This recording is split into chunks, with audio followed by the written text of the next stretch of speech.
J'y parle du monde qui en arrache. Du monde qui travaille à temps plein. Une job. Un couple, 2 jobs. Ces gens-là travaillent à temps plein au salaire minimum, ne sont pas capables de manger à leur faim. Et sa réponse, c'est une espèce de long éditorial confus sur Québec solidaire. La campagne est finie.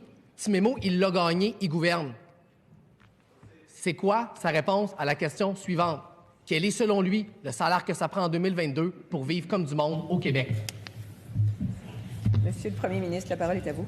Oui, Madame la Présidente.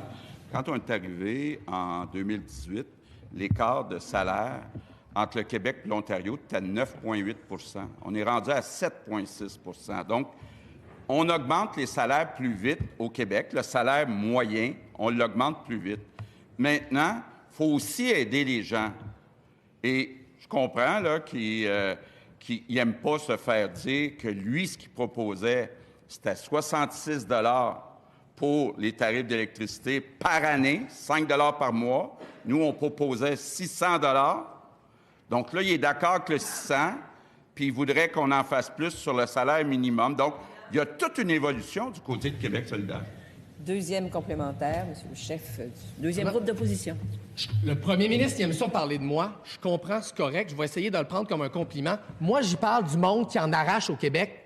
Ça l'intéresse-tu? Le chat sort du sac, Madame la Présidente. Il vient de dire c'est pas une bonne idée de toucher au salaire minimum. Ça fait 30 ans que l'inflation n'a pas été à des niveaux comme ça. Le monde ne sont pas capables de se payer l'épicerie. Puis le premier ministre du Québec dit c'est pas une bonne idée de toucher au salaire minimum. Est-ce que j'ai bien entendu? Est-ce que le premier ministre est en train de nous dire qu'il n'augmentera pas le salaire minimum?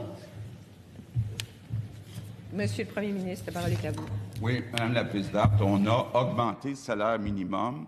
On l'a fait passer de 12 $ quand on est arrivé à 14,25 $. Donc, ça a augmenté plus rapidement que l'inflation de ces années-là. Maintenant, il y a une règle que, habituellement, on ne dépasse pas 50 % du salaire moyen parce qu'il y a un risque de voir des emplois disparaître, entre autres en région. Je sais que ça n'intéresse pas beaucoup Québec solidaire, les régions, mais le salaire moyen n'est pas le même à Montréal que dans les régions. Il y a des étudiants qui travaillent dans des dépanneurs qui pourraient réduire leurs heures et puis qui perdraient un revenu. Je pense que ça devrait l'intéresser, la situation des étudiants. Mais je suis content de voir qu'il a l'air d'avoir oublié ses taxes oranges.